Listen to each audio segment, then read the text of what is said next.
Okay. Well, welcome everyone. I'm Elizabeth Cameron, and many of you I've met, and some of you I haven't.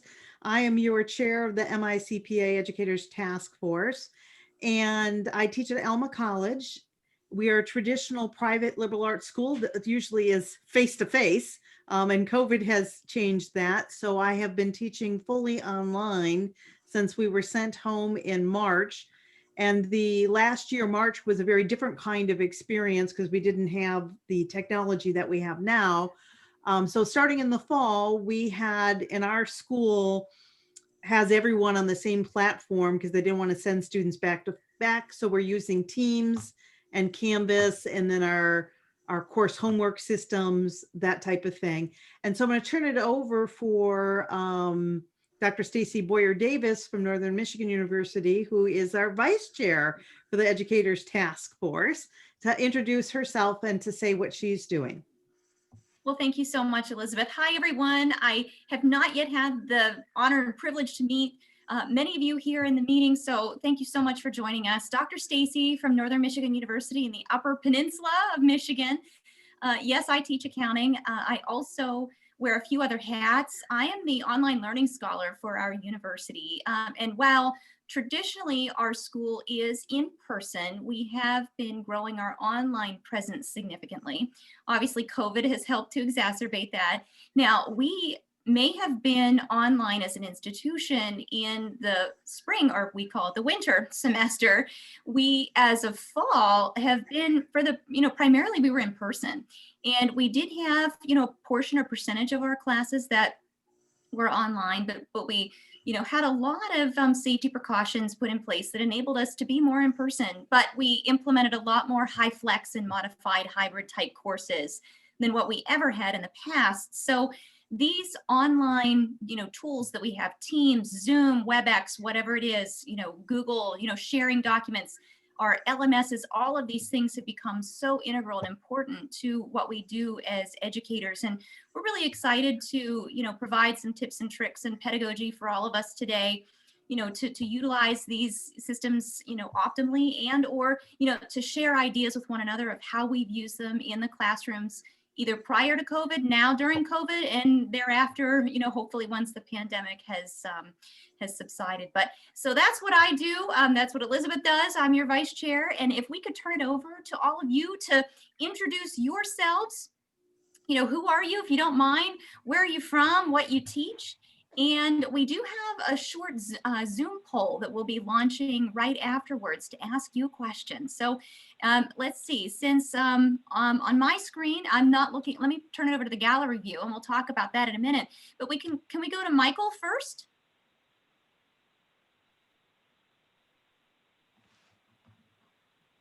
And Michael, you're on, there you go. There we go.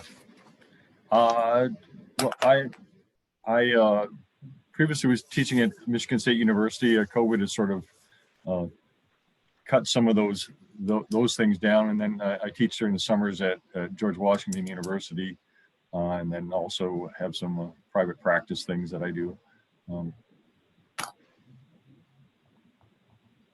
Very good, thank you. Joe? Hi there. I am Joe Lippick. I am a professor of accounting at Walsh College. I've been there for full-time almost 2 years, but have been teaching on a part-time basis for about 10 years. And I teach accounting information systems, some advanced, some managerial accounting, some intermediate courses. And I thought our accounting information systems class did not even have an online presence of any sort. Most of our accounting classes did. So I was charged with putting our accounting information systems online, and it's gone really well. I almost feel like I have a better connection and more success with my students this way than I would in the classroom, because they almost have to engage if they want to grasp the material. And it's funny, I could be miles away from them now, but at the screen, we're just a couple inches away. So they can't hide behind, 15 feet being at their desk in their office or in the classroom. So I've actually enjoyed it. Thank you so much. Cassie? Yes, hi. My name is Azia Eftekhari. I teach at Wayne State University. I teach Microsoft Office. So I really enjoy having this method of teaching. So, but I need to get more information, obviously, to involve with this technique. Thank you very much. Camille? Hi, my name is Camille Horton. I'm teaching at Walsh College. I teach fundamentals and intermediate accounting. And so I just came to the meeting to see what I could find out. Thank you Awesome. very Thank you. Tony? Hey everybody, I am Tony Kurek. I am a full-time lecturer at Eastern Michigan University. I teach everything from the introductory courses for both financial and managerial to the capstone course to our MBA cost management class. Very good. Thanks so much. Cheryl?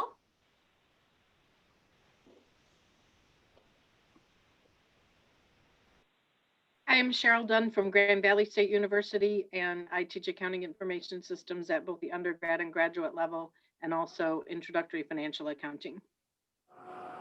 Very good. Welcome. Thank you. LaVonda? Hi, I am from Schoolcraft College, and my classes were cost accounting and principles 1 and 2, and tax.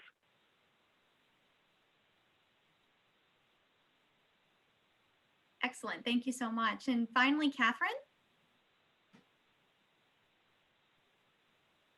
Hello, I'm Catherine Schaefer. I teach at Oakland University. I teach mainly introductory financial accounting and accounting information systems at the undergrad and grad level. Thank you so much. And it'd be our error if we did not thank Denise and her staff and team for helping us with this. And I see my internet connection is unstable. I apologize for that, but we wanted to thank you for all of your guidance and support in helping us with marketing and bringing this to all of us today. So thank you so much. Definitely our pleasure. And as you had said, you'd like to see more of these in the future. So now I think we should turn this over to the poll. Denise has a question for all of us that she'd like to ask. And let me stop sharing for a moment. I myself cannot launch that, Denise. I apologize. I created in advance and I just launched it and it did not let me do it. Hold on for a second here. Okay.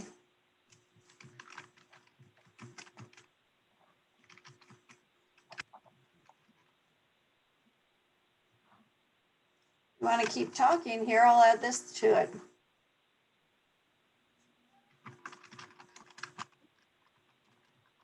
Yeah, this is one thing that will happen when you're We in absolutely your can. classes. So how about with a Go ahead, Stacy.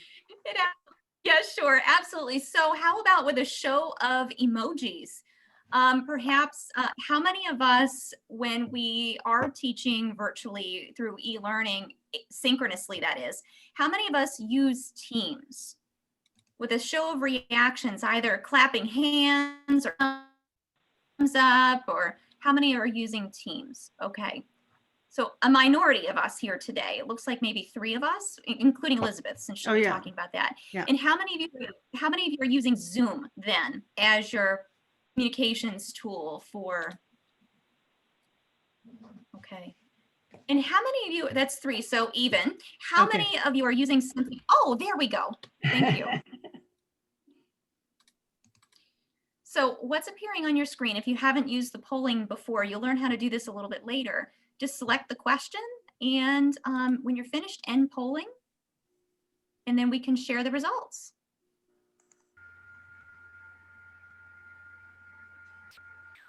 And it looks like of those that have voted, Zoom has the significant majority of those using a web application system. So Zoom 5, Teams 1, other 0. So I wasn't sure if we'd have any WebEx or any other kinds of systems. So looks like many of you are going to be experts at Zoom today. So maybe what I have to show, I might hopefully have some new tips and tricks for you. But if not, many of us might be learning more about Teams. So a question that's beyond our poll then, whereas many of you are using Zoom, how many of you have never used Teams before? Let's just put up an emoji. How many of you have never used Teams for your classroom experiences? Stacey, does everyone know how to put up an emoji? If you don't, to the bottom on the taskbar, there is a reactions icon. And if you select that, then you'll be provided with some choices: hand clapping, thumbs up, a heart, crying, surprised face, and a surprise. So celebrate. So, oh, very good. Okay, so about 3 or 4 of us have not used Teams then in the classroom. So we're about to sit back. Elizabeth's going to roll up her sleeves. She's going to provide us with some professional development on Teams, followed by then more Zoom tips and tricks, and we'll have lots to share along the way. So let's hand it over to Elizabeth to take us into Microsoft Teams. Okay, well, I wanted to start with some best practices that would help whether you were using Teams or whether you were using Zoom or WebEx. One of the things that I found was communicating your teaching style was really important. Making sure that students understood what you're doing where, because most of us are using more than one electronic platform. I know last semester I taught 4 classes and I had 13 electronic platforms to run. And so making sure students were clear of what was in the homework platform, what we were doing on Teams, what we were doing, so forth was important. So having that understanding. The other thing is learning to get in early. Even when I thought I had a handle on everything, we would have, like Stacey's having today, instability days where you might have to get back out again. So that was important. If you haven't done this, I would really encourage you to assign a chat monitor. I call it my professor sidekick. Students really like to do it. I already have it lined up for next semester. And they're the ones that will say, oh, John has a question, or John still has his hand up. And so I found that to be really helpful when you're multitasking, watching your cell phone for messages and messages coming across your email with people having problems. And on Teams, you cannot do both the chat and the participants in hand raising at the same time. So a chat monitor is really helpful. I found that although we call this the technology generation, they will be really quick to correct you and say they're great at social media. They needed to be shown how to use the different features. And I think that will be true even next semester after they've had some, as you add new features to show them how to use that. I learned that rolling out additional features gradually was really important. So I didn't try to do everything the first day. I waited for breakout rooms until they were a little more settled with using the technology and using notes and our shared note system, which I will share you. I also assigned I teach management along with the other things that I do. So I assigned a student to be the technology assistant, and their peers really liked, after I'd explained something several times, if they still didn't get it, having a classmate to ask rather than to have to come to me. Not that they don't want to, but they just feel like, oh, she already told me and I don't remember. Or sometimes it's just late at night and they want to ask somebody else. So that was helpful. Post your etiquette expectations. There are so many things, and you can all jump in on this. I don't know if you saw some of your students, clearly just got out of the shower, or maybe still have their pajamas on or in bed, that sort of thing. I think clarifying what that is. Stacey, did you do a sample etiquette, or we'll just post that with Denise? I'll post it with Denise. Yes, Okay. We have some that we're using in our College of Business. Mm-hmm. Yeah, absolutely. So that become helpful to find everything in there. I make sure to remind students that they can have fun and have humor, but to be careful in the chat, to not disparage anyone and to have respect. And I have some of those reminders in there. I always start my class when it's in person with an icebreaker. So doing virtual icebreakers helps them get to know each other. There are so many different ones you can do, but one that's sort of fun and was helpful was doing a background challenge. Letting students pick out their backgrounds. One student had Wrigley Field that looked so real that I had to ask him, where are you? Because a picture that was taken, it was very good. And that helped solve some of the problems with roommates going back and forth. They learned how to do a background and change that. And then I did some things throughout the semester. One of the most successful things that the students repeatedly asked me for, and this I would take no credit, this came from an online learning class that I attended, was called Unity Thursdays, where students would pick a colored t-shirt to wear and everybody would wear that color. So in the chat, they'd post up 5 different colors and then they'd like it. And we'd say gray for next Thursday. And I did it one time and they begged for it every single week. I think it was something that they felt was easy, that brought them all together in the crazy world that we're in right now. So just some things like that can be helpful. So I'm going to show you setting up a team on Teams. And even if you're using Zoom for your classroom, you might see that Teams has a lot of great things to be able to use.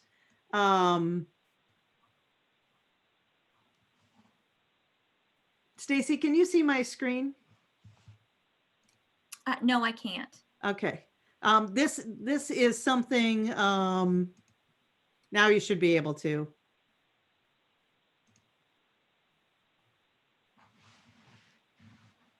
Are you set now, Stacy, where you can see that? Yes, we are. Okay. Teams is something that's very useful. You'll see here that I built a team for each one of my classes for next semester. I also have a team, and if any of you do advising, this has paid me back so much, where you can put all your advisees in there, send them course schedule information, post documents that everybody can see. And I taught summer students, and this was a great way for them, and even easier than putting it in a course management system when everybody had a different class. I could post everybody, and I just called them my summer explorers in there. To create a team, there's a little button up to the top that says join or create a team. And it's as simple as just clicking on create a team, and then you'll get choices. You can do it for administrative or committee work. You can do it for groups or clubs. So our clubs on campus have it.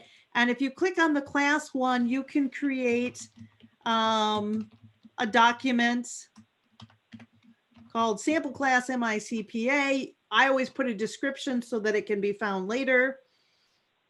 And it will create a class, and you can add students to that class and put your whole list in.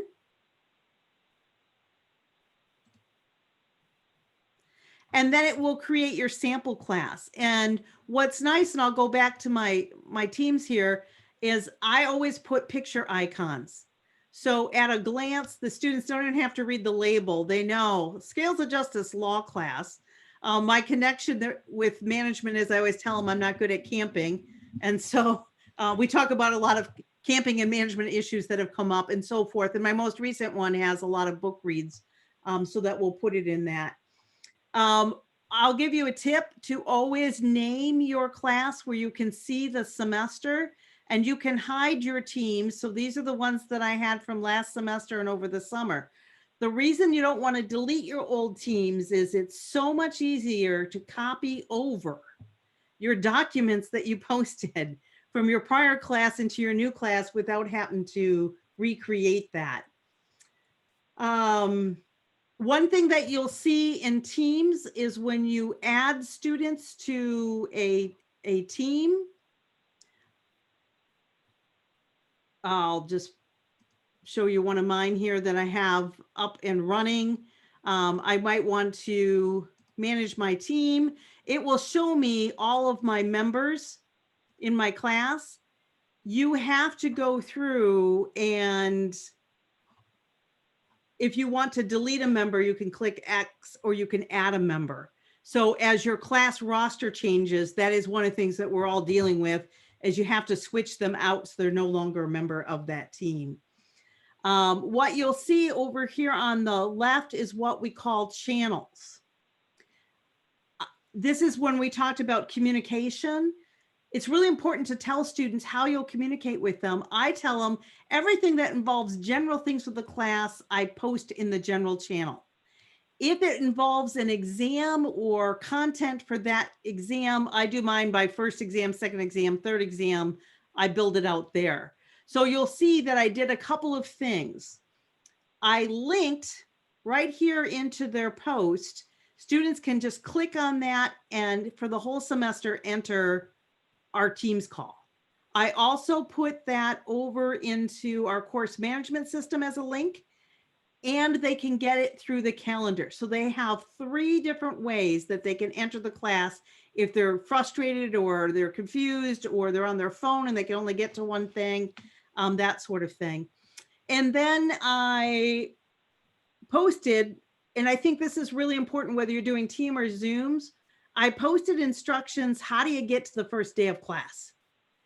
And I laid it out step by step. Here's how you get to Teams. And for all of you, if you have Microsoft, you have a subscription to Teams, and I'll show you where that is. So I put down their instructions for everything that they need here. Anything that you attach, this is why these posts are so great.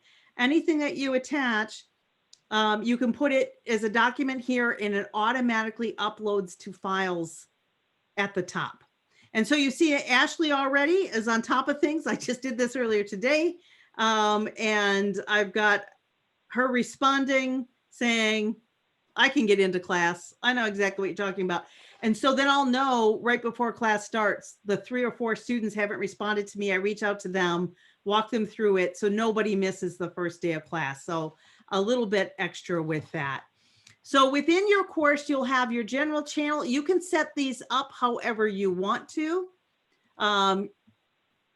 You can manage your channels. You can decide who can post a message. I just allow anyone to post into the general channel. I don't allow them to create anything. The 3 little dots at the top allow you to manage your team, add and drop people. You can add members, you can add a channel, you can edit your team, you can pick a different picture.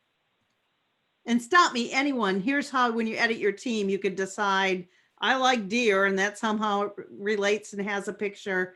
And there's lots of different ones to choose from by just changing the post-secondary and that sort of thing. So you can post your channel there.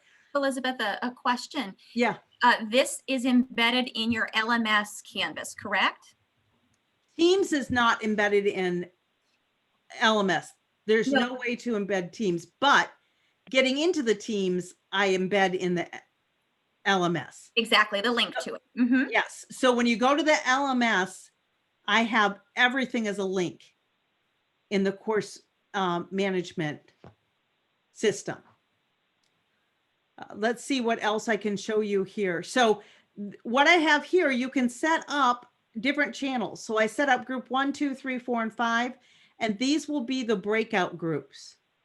And you can either assign that every student can get into group 1 and every student can get into group 2.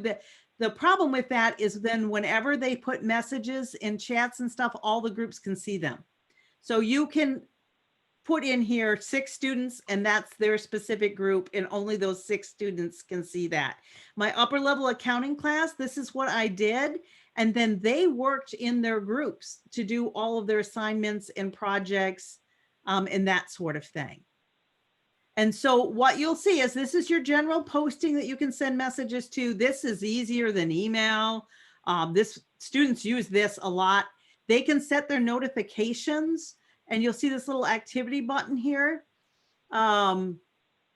Here, channel notifications, they can set it. And I tell the students set it so that every time I post something, it dings to you. And they love that because they can get Teams on their phone. At the top are files. Anything you posted as a file shows up here. You can build folders. you can leave, I tend to drop things into folders as I go, so that, you know, there's not too much stuff loaded up there.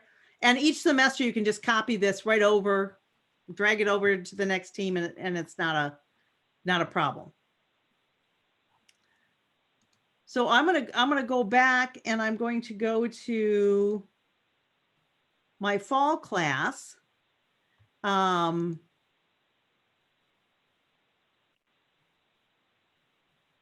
You have a notebook opportunity here, and you can post things, lecture notes, you can do things together.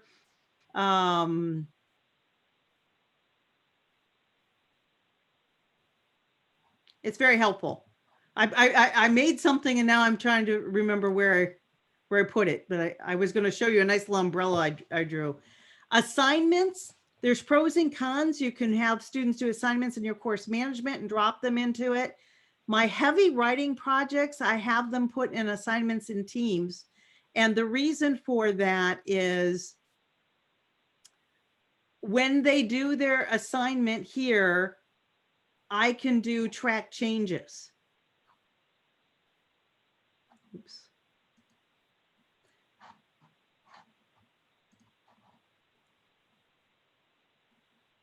Oh, that's because I wasn't looking at the returned ones. This is all part of the process. So the student put it in here, and they can have their document. I can post notes here, and I can also go in and say, I want to specifically edit and show the changes, which in this project I didn't do, but I did it on the longer written projects. So I kind of think that's handy, and it also has grades. And these will have points if you put in points with that. In these, it was just a submit, no submit.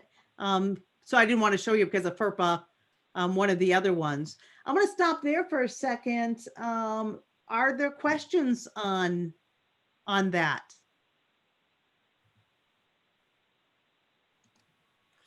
This is Joe at Walsh College. I did have, and you kind of addressed it, about using teams inside of learning management systems. So we use Moodle, and my concern with this would be that I would have to manage or monitor the activity I have going on in the LMS, and then also this. And my concern with that, for at least for my accounting classes, is that it would be kind of too much all over the place. Yeah, and that's why I said, Joe, there's pros and cons. Because we don't have Zoom, we're already using Teams. And once you're already using Teams, then you get a lot of additional advantages of that. One of the things is you can do things in Teams, Joe, that you don't have to self-manage. In other words, the students really appreciate that they can do their group work way easier than Google Docs. It's much nicer. The whole system, when they can be on there, anything that's in the files, they can all jointly edit, and it stays there in a much nicer way than Google Docs. This is like a nicer version. So yes, I felt that too. And of course I had 3 platforms for every class, and then my accounting class, I had Glime, so I had 4. So it absolutely was an issue with that. Stacy and I were saying earlier, I wished that Zoom had all of the many additional features that Teams has. So it's pros and cons, but just the advising piece alone has saved me so much, being able to build out an advising team. But you do have to, I totally agree with you. You do have to pay attention to this. So this is my course management system. And so you'll see at the top, the students get in modules under, we're using Canvas, and they can click on, and right there, one-stop shopping, they can go to MindTap and use everything that they need in MindTap. They can then go to click on class lectures and then get into the class lecture every day. And you can do the same thing with Zoom and have it as a link right on your platform. And I would encourage everyone to do it. And I put it right at the beginning. So that's the first thing that they see. So that is a a really good question. And then outside of that, just because I'm lecturing on Teams, when I'm lecturing, the other reason I like it, Joe, it's super easy for me to pull everything up because I don't have to go out and search. I dump everything I want to show that day into files.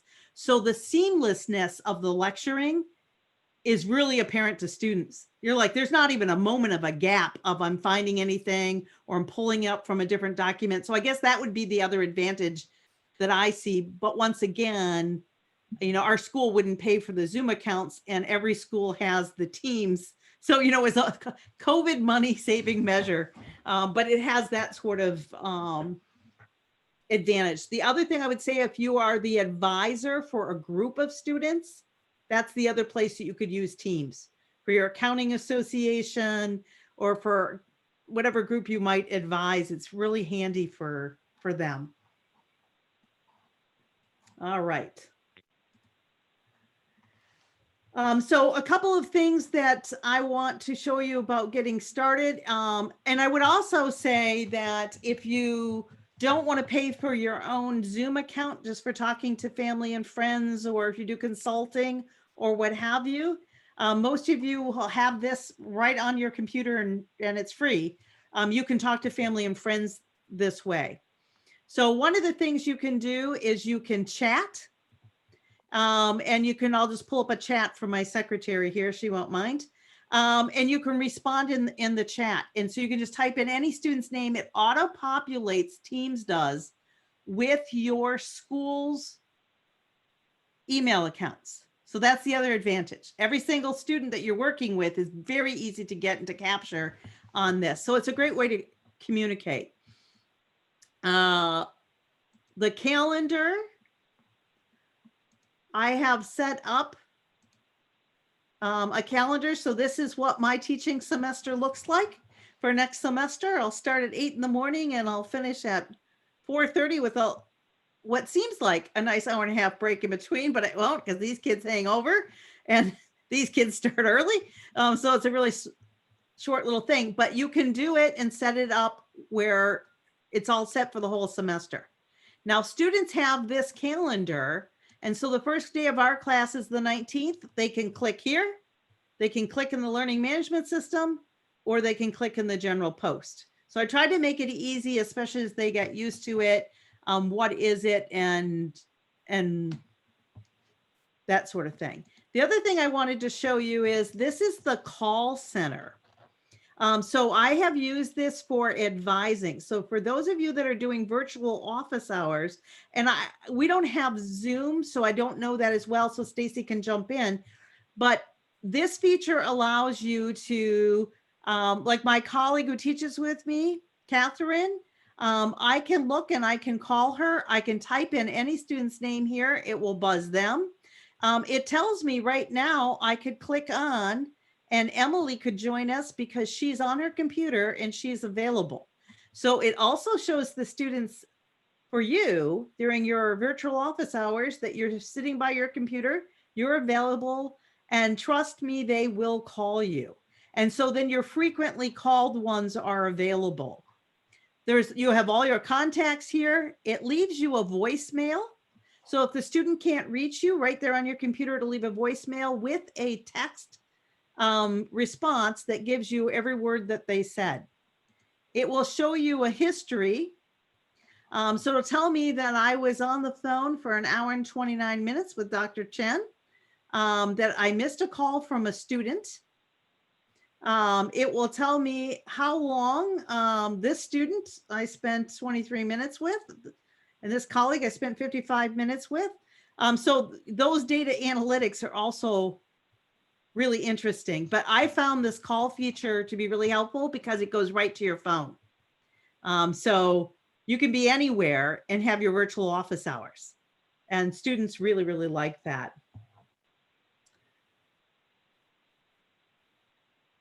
Questions? I'll stop there for a minute. One thing I would say is have a tech plan. Tell the students what your plan is. Should technology fail you, if your internet's going out or you have problems in the classroom. Sometimes if they get out and get back in, that helps. Teams was down during the winter semester for like a half a day. I know Zoom goes down once in a while. And so I always tell students the first day of class, look, try for 15 minutes, get back in, get back out. During the summer, we had a storm the night before. I woke up that morning and I couldn't get on with Teams on the computer because of charter. So, you know, I sent a text message and all the students got on Teams on their phone, but everybody knew what the plan is. And I think that's really helpful. One of the things you may want to consider is I had a problem where I had not set the classes to make the students wait in the waiting room. And often if students start the class without you, they can end up in their own room. And there's other problematic things that happen when they start the class. So I use the waiting room and then I empower every student to admit other students once we're in class. So everybody can just admit, just getting them to wait until you're ready to have that happen is important. And I always make sure that I have a engagement activity for students. Be clear about what you're posting, you know, where you're putting things. And that's why I agreed with your point, Joe. I make Canvas the default. My learning management system is the default where everything is in there. And even if a student posts the homework in the wrong place and posts it in Canvas, that's okay. I see it there too. So that's not a problem. So I wanted to give you a couple of the things that I do with group activities. And one of the things that I do with group activities, and I can stop sharing my screen here for a second, and then we can put the group activities slide up. Group activities, breakout rooms are helpful. There's a fine line between too much and not enough with breakout groups. The students have to also have some compelling reason to show up to the breakout groups. So I think having a deliverable is really important. And that's easy enough to do with accounting classes. I also assign roles. You're the leader.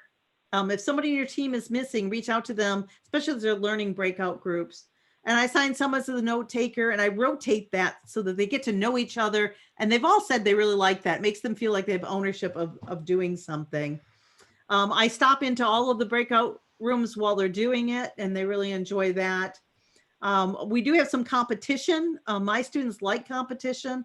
When I'm face-to-face, I do all sorts of games in class and I have what's called Trinket Day where they study like crazy before an exam. And then we play either Kahoot or Quizzy.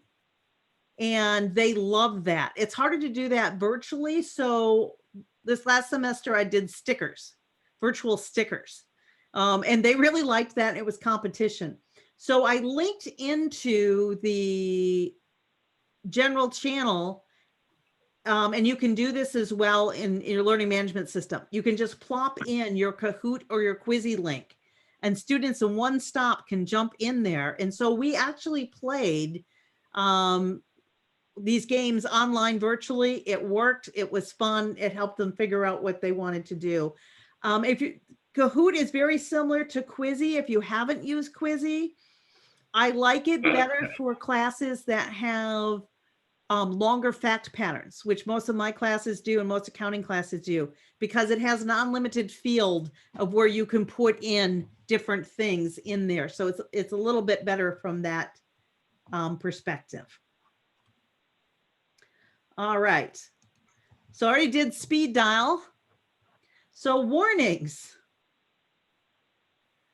Be careful about responding to other people on whether you're in personal. And I would say this happened as well in Zoom, where you thought you clicked private and you had it to everyone. It's just having that double check is really important. Remember that every time a new student adds into your class, you have to add them into your team or your Zoom.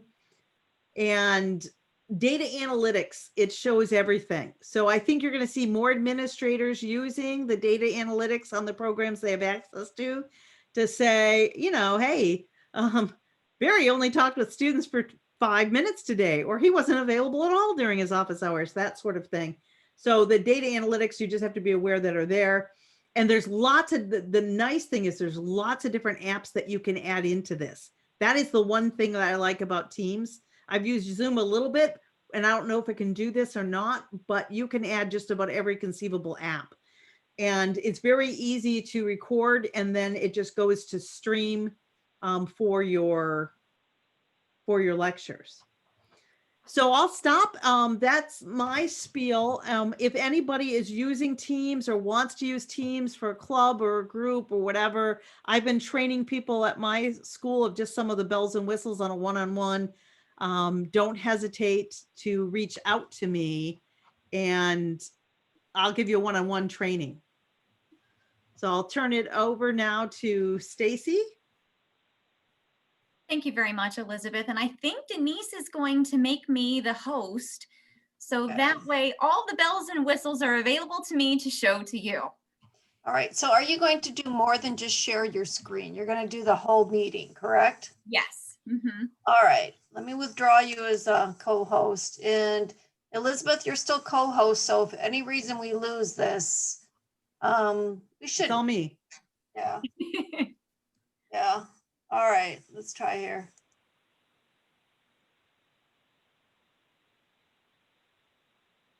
All right. Great. Yes, everything has changed. So I see what I need to see now. Thank you so much, Denise. All right, I'm going to start with PowerPoint. I just have some bullet point lists, but then we're going to take a look at the nuts and bolts of setup with Zoom. Now, I saw from the poll that, of course, many of you are probably very expert at this. So if you need me, I can pass through any of these items if we're already well beyond this phase. But let's just at least, I think there might have been one or two in our session here today that hadn't used Zoom for the classroom. So the first thing I just wanted to talk about was just ensuring that you have the application installed.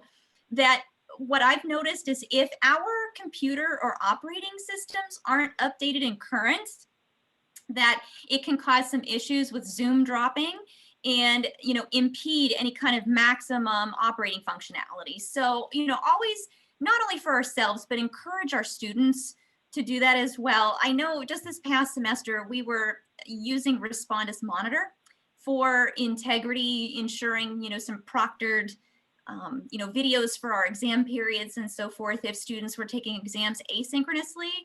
And I think the number one issue we had with them using that application was that, I mean, they could go a year or longer, and if it's not a forced update, they're not getting done. So, you know, just one thing to put in place with the plan that Elizabeth mentioned, that when you're communicating to students, is just run those simple updates or set them to run so it's they don't have to think about it any longer.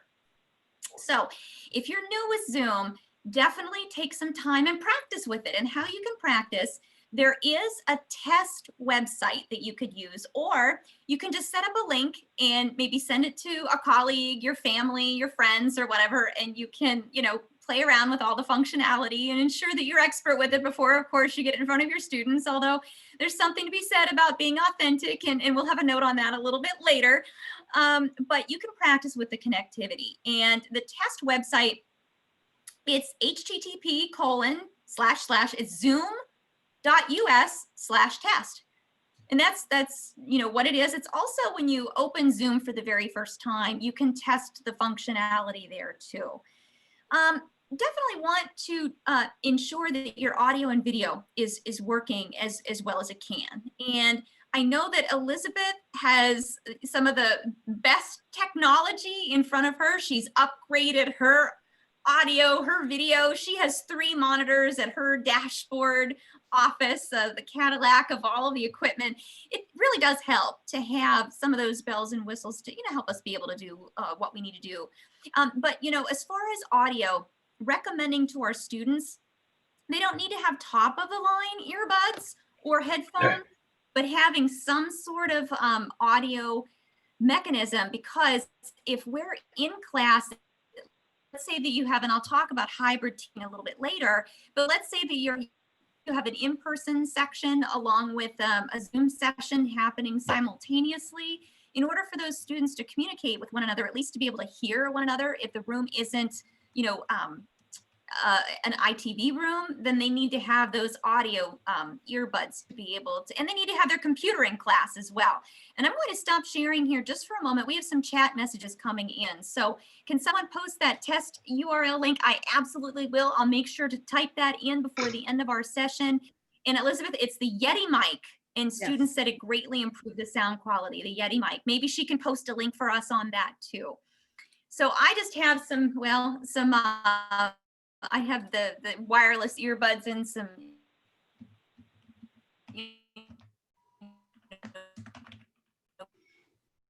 Beats headphones, but other than that, I am in lighting is measured in foot candles, and we should have less than 20 foot candles. Oh, and here we go. My internet's a little unstable. Can everybody see me still? Okay, it's just a little unstable.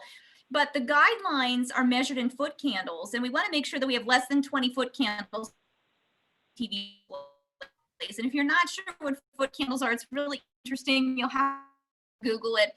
But we want to watch the reflectance of tables and chairs, walls, you know, any kind of patterns and non-reflective surfaces. So anyway, we also, let's talk about backgrounds for a minute. So Elizabeth mentioned that one of her activities was that she has a competition on the best background. I'm going to stop sharing here for a moment. And oh, thank you for the Yeti. Let's talk about how we set our backgrounds. And I'm going to share my screen now. So you're going to see everything I'm doing in Zoom. Stop me at any time you have any questions. So we're going to take a look. Can everybody see my screen? I'm going to stop. Okay, let me stop sharing. I'm going to stop the PowerPoint for a moment. All right, at the bottom of our desktop with the icons and the menu that we have here in Zoom, share my screen once again, share in Zoom. Okay, notice that we have the icons at the bottom.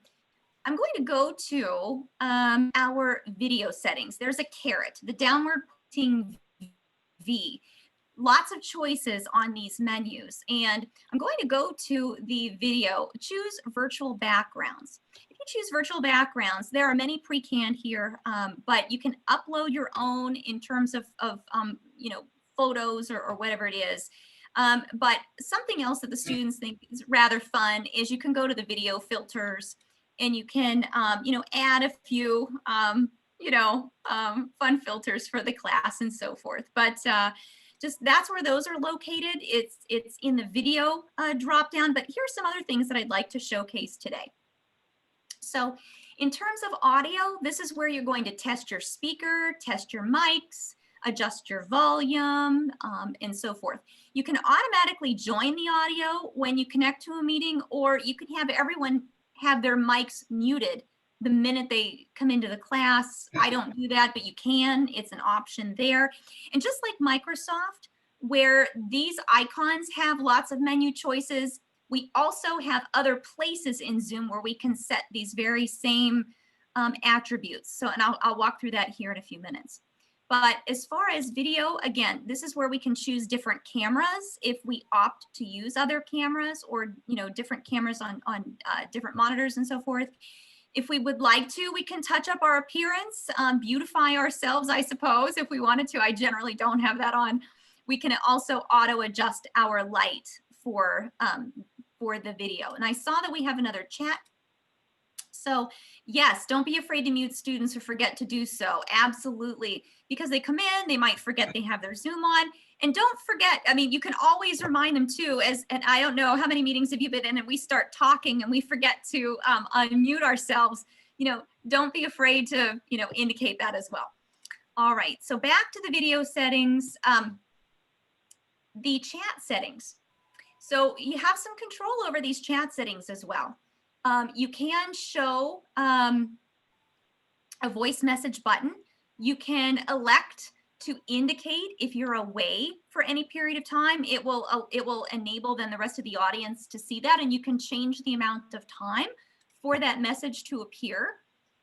You can keep all of the unread messages at the top if you like, or show a message badge where they're unread, or move messages with new replies to the very bottom. We have a lot of control over how we view these chats. And I often don't see individuals, changing the canned features, but just know that you have many more features available to you than using this particular dropdown. You also can push notifications, as you've seen, to all, privately, or none. Word of caution: while it may say that the messages are private, if you're recording a Zoom video and you're recording then and you're using transcripts later on, the private messages will appear.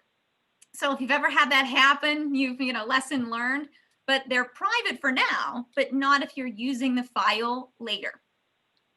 Okay, so speaking of recording, Denise is recording our session today. You can record it either to your computer or you can record it to the cloud. And cloud recording is very seamless. It's quite easy, and it allows you also to have closed captioning placed on the video, and you can replay it later with closed captioning. And the closed captioning, you can either have a third-party video editor do it, which there is a feature here that you can check, or at the bottom of the screen, you can elect. There is a closed captioning feature that is also available here through Zoom. So let's just go back here. And if I go to the accessibility and closed captioning here, we have it set for normal. You can change. Sorry, would you please share your screen? Oh, I'm so sorry. Yes, it absolutely. Here we go. So sorry about that. Yes. So back to the video settings, and under now the accessibility option in the menu, we can choose as well the size of the font that's being displayed at the bottom, the subtitles in your closed captioning. We can also set our videos for screen readers, and whether it's you enable all, which is generally the default option, or you can select and shop around with what it is you'd like the screen readers to pick up on. All right, now profile, you can change your name at any time. I'll show you how we do that out in the chat as well through the profile area there. Statistics, right now it's just showing my Wi-Fi, the usage, the memory, and so forth. You also can show audio, video, and screen sharing statistics here. Feedback. This is for Zoom. But what I wanted to bring to your attention are keyboard shortcuts. Many of us live by keyboard shortcuts, and Zoom has some keyboard shortcuts that are kind of hidden little gems there. But if you wanted to print a copy of this for yourselves, maybe many of you are already using these keyboard shortcuts. And if you are, that's phenomenal. But you can enable global shortcuts, or you can just utilize these for yourselves.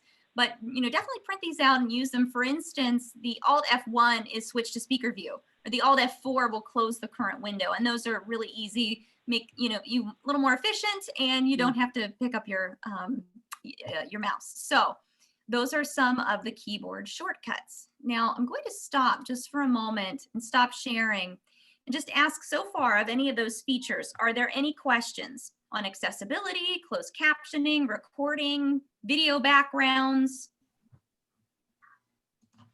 Okay. Polling. How many of you have used polling? How about a reaction emoji? How many of you have used polling? Okay, good. So some of you have not. Polling is one of the most outstanding tools, I think, in this. Now, granted, polling has some challenges, just like Elizabeth mentioned with Teams, that there are some challenges. There's a limitation on how many of these polls that you can utilize per Zoom session. 25 is the limitation. And you so Zoom can be used, as you know, on a laptop, on PC, iOS, Android, cell phone, iPads, and so forth. But using these on you can manage it on a PC, but managing it on your iOS devices, there are some complexities there. But for polling, let's just walk through this initially, and then we can talk more about it in detail. Let me share my screen. Again, I'm at the bottom of the page. And because I'm the host, I can see this. And I wasn't able to see it, before as not being the host, but there's a poll area. And what you're going to be able to do with the polls is you can create a poll, and it's just like a Moodle quiz or, some other multiple choice, and you can set it up to be qualitative as well. But you can set the types of questions, the number of questions, and then you as the host get to launch this just by doing what I did, by clicking on that polls button, and then you can relaunch polling. And it would send it out to all of your participants in the room, and then you'd be able to collect their feedback. You can end polling, display the results. This helps with assessment, that formative assessment. So, we're understanding where our students are right now at the given moment of what we want them to be able to do or learn.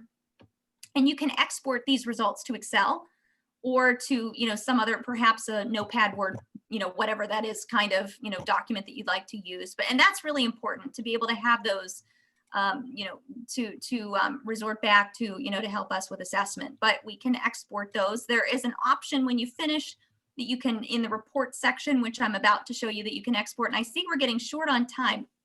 So I'm sorry, Stacy. All I can see is the page scheduling. I cannot see really what you're doing on the Zoom, tools. Sure. The only thing I'm doing is I have the poll up in front of us. Are you able to see that? I cannot, no. I Okay. don't know how do you access to that part, and how did you create it? Okay. All So I I'm can sorry see about to that. When see- I'm sharing my screen, can you see at the bottom of the screen that what I'm sharing now, the Zoom page, and Yes, I'm I hovering can see, over the yeah. poll icon. And when I select that, this is where we will, post the poll, we'll share the results, relaunch the poll. And then in the reporting area, which I'm about to show, the reporting area provides us with the opportunity to export the data. Sorry about that. It gets a little touchy to share screens when you're embedding Zoom within Zoom. And here's another challenge. When you're embedding a video in Zoom, sometimes the sound doesn't always pull through. So you have to sometimes be a little bit creative with helping that along. And okay, let me stop sharing here just for a moment. And we have just a few minutes left. I'd like to talk about breakout rooms and attendance reporting. Those are some of my final areas, unless there were other areas you'd like me to focus on. This is your time, your professional development. I'm happy to be flexible and talk about anything that you'd like to see. Actually, I have a question. How can I change this setting for the waiting room? I want that student right away join the meeting, because when I'm sharing my screen, do the presentation, I cannot really see who is waiting. So I have to keep checking. So how can I change the setting that is automatically, they join the meeting? Oh, absolutely. So there are a couple of ways. First thing is when you're setting up a meeting, and unfortunately, I think I can set up a meeting while I'm on a Zoom meeting. Let's see if it'll let me. Sometimes if you're trying to access Zoom while you're in Zoom, it'll kick you out. I don't think that it will, but I can show you when you're initially setting up the meeting, the options that you have in front of you that can help you control that. Oh, good. I think you'll be able to see this. Okay. So when we're creating a meeting for the very first time, under meetings and schedule a meeting, we have a number of attributes that are available here for us. So first, you'll title your meeting, you'll set up a description, and you can choose the day and time of the meeting. I use recurring meetings all the time because I'll set one meeting for the entire semester, a couple days a week. To set up a recurring meeting, select recurring, and then you can identify number of days of the week, whether it's monthly, weekly, daily, whatever, and what the fixed times are. And you can end it after a certain number of occurrences, and I just ended at the end of the semester. So that's how you set up. You can choose different time zones, which is fantastic. So we now are using passcodes for every single meeting that we launch at the university because of Zoom bombing. Those that are trying to enter our classes and cause mischief and havoc. Anyway, so setting a passcode, ours is automatic, but you can create your own passcodes if you like by keying something there into the field. Waiting room is a feature that I use for my Zoom office hours. especially because some students want privacy to be able to talk with you about things. And the waiting room, I'll create one Zoom session for my office hours, for those that are posted. Of course, I have lots that are not, but I have waiting rooms. And then as a student is appearing in your list of participants, it'll say that they're sitting there in the waiting room. You click on their name and it pops them then into the Zoom session, which is great. But your question is about what if you've already locked the meeting and you want to add students back into the meeting. You, when you're creating these rooms, you have the opportunity to not lock it if you choose not to, or somewhat like the waiting room. And I'll stop sharing here just for a moment. Do you see on the right-hand side of your screen the participant list? Mm-hmm. You can add them in. Once you see them populating here, you can add them into Zoom by clicking on their name and add to the room. So that's, one of the easiest ways, especially since you're starting to, lecture, or you're, having an activity, and all of a sudden, you see somebody else that's, not quite here, you can add them that way.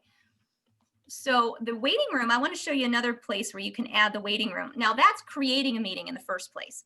When you have a meeting that's ongoing, our live meeting today, you can set and change a lot of these features on the fly too. So for instance, this ellipse button here that I'm selecting, and I'm going to share my screen here to see if you can see what I'm doing. Let's stop share. Let's just say on the participants list, at the very last name is Denise, you have invite, mute all, and an ellipse button.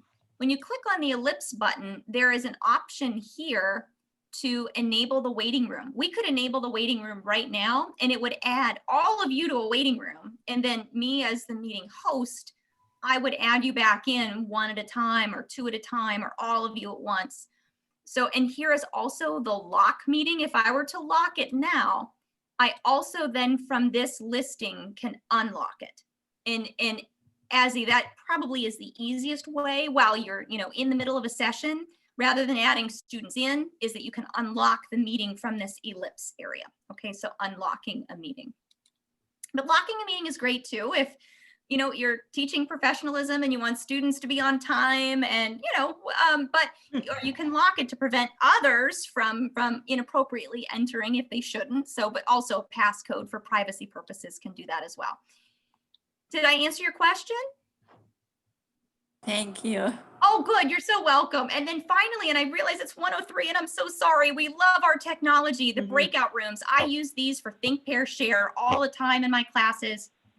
I'll give them problems to work on, and then they come back after a couple of minutes and they report then back to the rest of the class their results. Breakout rooms are really simple to set up. And the breakout rooms, if you look at the bottom of our Zoom screen here, there is a more. And the more has three little ellipses. It's the ellipse. And we can select breakout rooms. And I'm going to try to show you my screen, and hopefully it's going to behave itself. Sometimes, again, when you're embedding Zoom and Zoom, it doesn't like to do that. But, and it's not liking to do that. But so at the very bottom of the ellipse, you should be able to click on the more and you'll see breakout rooms. And the breakout rooms are going to allow you to select how many rooms you'd like. Maybe it's 5, 6, whatever it is, depending on the size of your course section.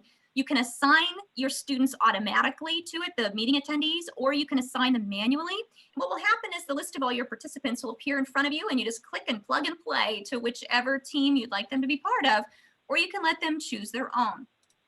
When you create the room, what Zoom will do is automatically disperse everybody to those Zoom groups. And then you're left here, kind of amongst yourself, unless you add yourself to a Zoom. But the neat thing about these groups is you can go into every single one of them, and I do. I drop in and see if they have questions. I help them out. And how you do that is, again, through that breakout room feature. And I can't do it now since we're not, in the breakout rooms themselves, but you just simply click on it, and then you can enter any single room that is there. And when you do, you pop into the Hollywood Square just like they are, and you can see them and hear them, and you can chat and so forth. there's a time, you can set a time requirement that they're only open, 5 minutes, 10 minutes, whatever you'd like them to be. And let's say that as you're perusing through your teams and groups, everybody's done, they've solved their problems earlier than you expected. You can recall the group, have everybody return to the main session, and then you can begin your think, pair, share, and they can begin, presenting their data. In which case they can share the screen, and you have to just make sure that multiple participants can share simultaneously is checked, so they can share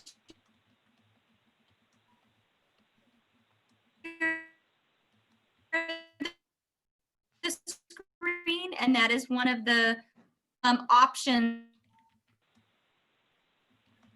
You're going in and out, on Stacy. the Yeah, Stacy, you share froze. screen icon. So these can have multiple skin colors for the thumbs up, the hands, pieces. Every time I use Zoom, I make sure that that's a DOE and inclusion being represented.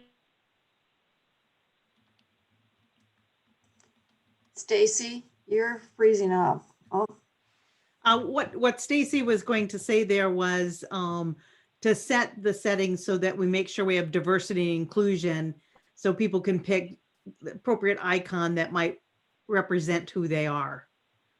So I think that's one of the things that she was going to add there. So I think this would be a good time, since Stacy is frozen, to see what questions do you have? do you want to add the link for the Zoom for the testing into the chat right now before we leave? I think it was Zoom. I'm Yes, adding that right now. And I think the biggest thing is just reach out to somebody who's doing it all the time for just a 15-minute. When you're doing that one-on-one, I found I gained so much of just the little extra bells and whistles, or even figuring out why would I add something when it's one more thing to add.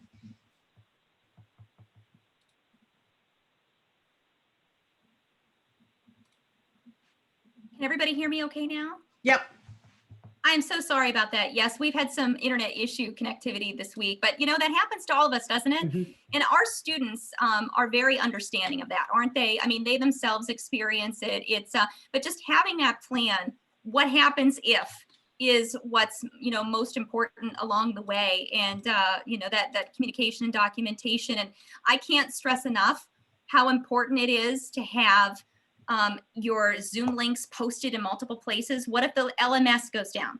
What if they don't have their syllabus in front of them and they need it from someplace else? Just make sure they can retrieve it from various places. And Daisy, can you move us to our conclusion slide? one more slide that we wanted to pull up.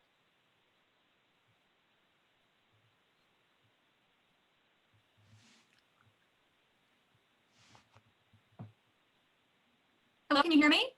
Yes, we can hear you.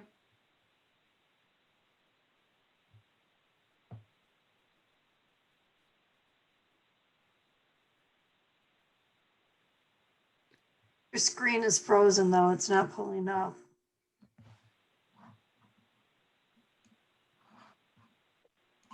Oh, there we go. So one of the things that we just wanted to say in conclusion is, we're living through unprecedented times, and as you're doing new things, just be authentic. If you're struggling with technology, you can't get something to work. I've been amazed how students who have stronger technology skills will jump in and say, try this or do that. Or if you have problems like we've had today, students will have the same thing. And that's why it's such a multitasking job. I'll be teaching and everything will be working for the majority of students, and I'll have 3 or 4 who are someplace else, and they'll be texting me going, I can't get in. And so I'm trying to text them back and say, get out, try to get back in, try to move closer to the Wi-Fi, trying to do problem solving at the same thing. So they get it because it happens to them as well. I think it did help. As just a personal note, we upgraded our router at our house, and I think that helped. Upgrading my mic helped. So, some of those things help as well.